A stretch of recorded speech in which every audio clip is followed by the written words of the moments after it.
you said earlier that the good is something that transmutes, let's say, and recedes. And, right, That does what? Transmutes and recedes, the good. It moves around. It's a moving target. Yeah, good. Yeah. Okay. So let me ask you what you think about this. It's like a summum bonum explanation for the relationship between the concept of God and that concept. So imagine that something calls to you in the manner we just described. I'm not going to hypothesize a God in the way that you objected to. Okay, but you know in your life that there's a sequence of things that call to you. Okay, so now imagine that there's a commonality behind that sequence, that all those things that call to you are pointing you in a direction. And the direction I would suggest that they're pointing you in is the direction that unifies that emotional and motivational conflict. You see what okay. So that seems to be an okay explanation as well. Because this is actually how the God of the Old Testament is characterized, right? Is that he is the commonality of callings. And there's another element too that emerges because it's important. You could think about calling as the manifestation of the positive emotions that pull us forward. That's a reasonable way of thinking about it. But the God in the Old Testament is also characterized as conscience, right? And conscience also has that kind of autonomy, right? Because you call yourself out on your misbehavior. And it's something that in some sense is inescapable. Okay, so the dynamism between calling and conscience is one of the most profound ways that the God of the Old Testament is characterized in the biblical corpus. And it looks to me like it's an attempt to characterize the orienting function of what attracts your attention and what also keeps you on the pathway. It's something like that.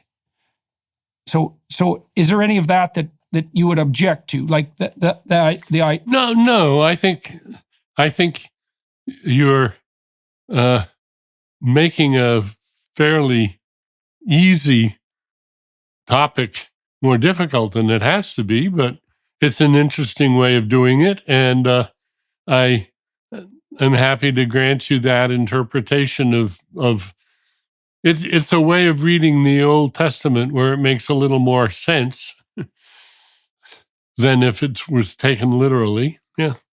All right. So I'm going to go at this from the same issue from a slightly different perspective, because I want to zero in on this issue of relationship, because I think that's the most fundamental stumbling block that would be useful for us to discuss. And I think it's the strangest element of the religious endeavor.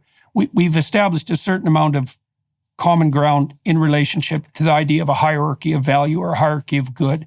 So I'm just going to leave that sit for a minute, but I want to investigate the relationship issue because it is key to, as you point out in your book, it is key to what people generally understand, at least as part of the religious enterprise.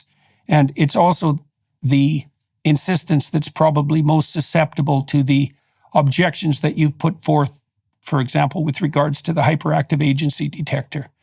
And so I've been very curious about why the relationship with what's good is conceptualized so often as a relationship, right? As an actual relationship.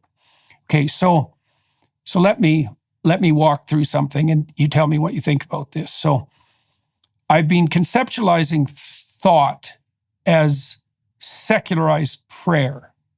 And the reason I'm doing that, I suppose to some degree, is anthropological, because I think that prayer preceded thought developmentally. I think that's what the historical evidence would suggest. We haven't been thinking rationally for very long. It's perhaps several thousand years. We've been thinking religiously for much longer than that. And I'm not trying to establish a qualitative primacy here. I'm trying to account for the facts. So I'm going to outline what I think we do when we think, and I'd like you to tell me what you think about the outline. Okay. So the first thing I would say is that thoughts orient us in a manner that's akin to our perceptions and our emotions. So they're of the same enterprise. We use thoughts to move us towards our goals, and than to transform our goals. Yeah. We do. Yeah. It's the abstract.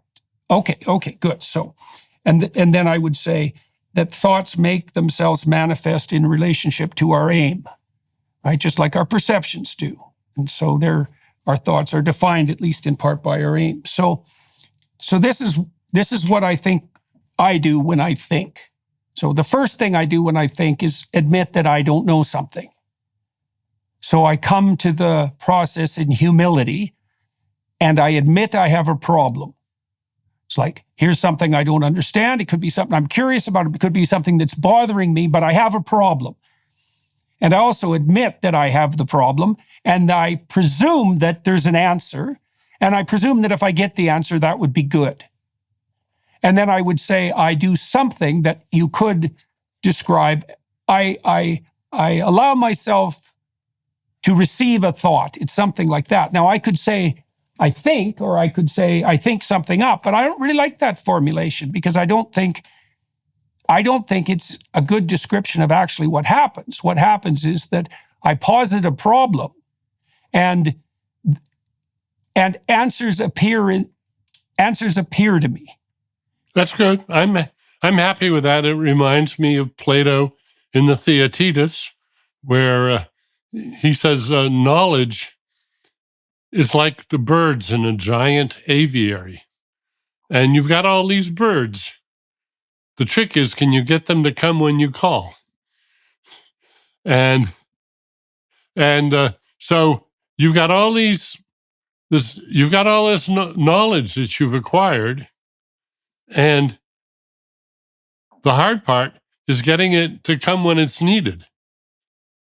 And how often do we smite our forehead and say, "Oh, I knew that all along. Why didn't I think of it?" That's when we find that there was something we knew that didn't get used by us at the appropriate moment. And the best way to make the new thoughts occur to you is to be in a discussion like we're in right now. It's to get another mind to help you, and we stimulate each other's minds and dredge up new corners of the other person's minds, which may have interesting ways of putting things that we hadn't quite thought of before. We thought, oh, that's a good way of putting it. Yeah, I get that. That's Descartes' big error was in being solitary, trusting to his own mind and trying to get his clear and distinct ideas ever clearer and more distinct. And the only way he could trust them, he thought, is if he posited a benevolent, all-knowing God. We don't need that. What we need is each other. So let me riff on that for a minute. So there's a gospel insistence that where two or more are gathered in the name of the Logos, that Spirit makes itself manifest. That's a good way of thinking about it. And so imagine that what we're trying to do in this conversation, and what we hopefully are doing to some degree, is to stumble forward somewhat less blindly toward the truth. Okay, so that's dependent on our aim.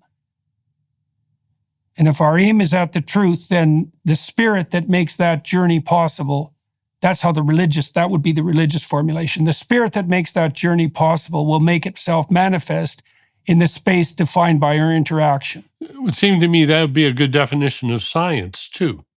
I would agree with that, but we can leave the religion right out of it and say it is the organization of science where trust is assumed but tested, where people of different opinions come together and sort things out constructively. And that's the best test of all of truth. You said, for example, that they come together in trust. Yes. So that I would say that there's a precondition for the scientific inquiry to occur even at the level of dialogue. Yes. And the precondition is that we can trust. What are we trusting, do you think? Are we trusting? Are we the good in that situation? What is it that allows for trust? It's the goodwill that we normally assume in a civilized world. When you and I walk down the street, we assume that the people that we see are all around us, most of whom are total strangers to us, we assume that they don't mean us any harm. Okay. I like the way Paul Seabright has put this in his book, The Company of Strangers. If you put a whole lot of unrelated chimpanzees in a large room together, they would be terrified. They would be screaming, and they would be unable to sit there calmly. And I sometimes point this out when I'm in a large auditorium and there's hundreds of people, none of them related. I said, is anybody here scared to death? No, we're not. We trust each other. That human trust is the key to civilization and to science, and it's under attack right now with artificial intelligence and misrepresentation. And the technologies of misrepresentation, which are eroding trust in a very serious way.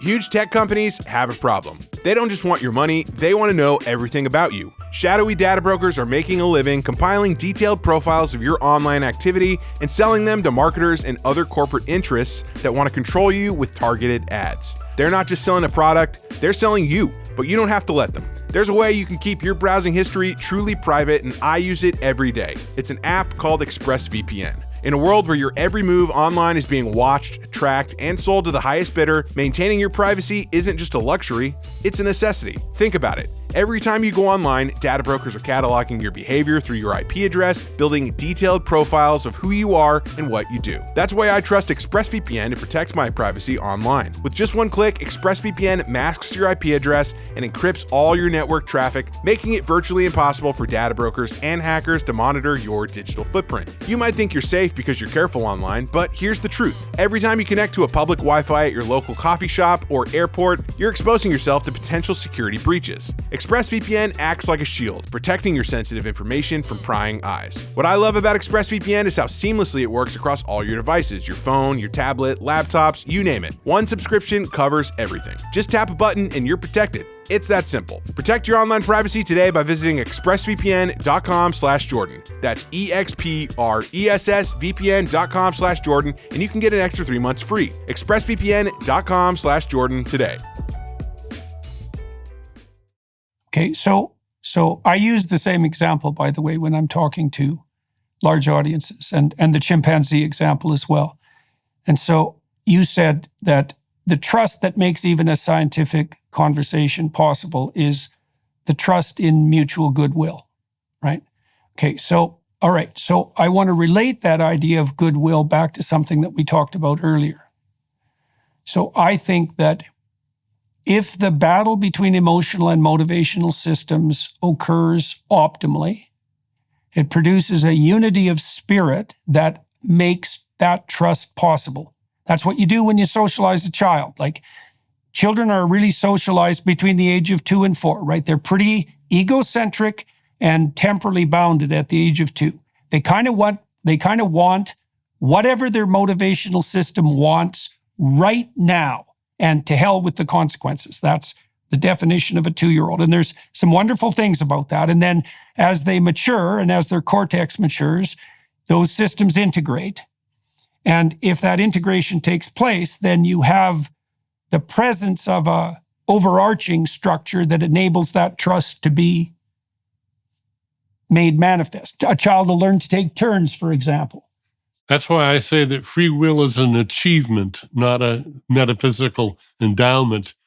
You have to develop free will. And the reason why we don't hold children responsible for misdeeds is they haven't developed the self-control.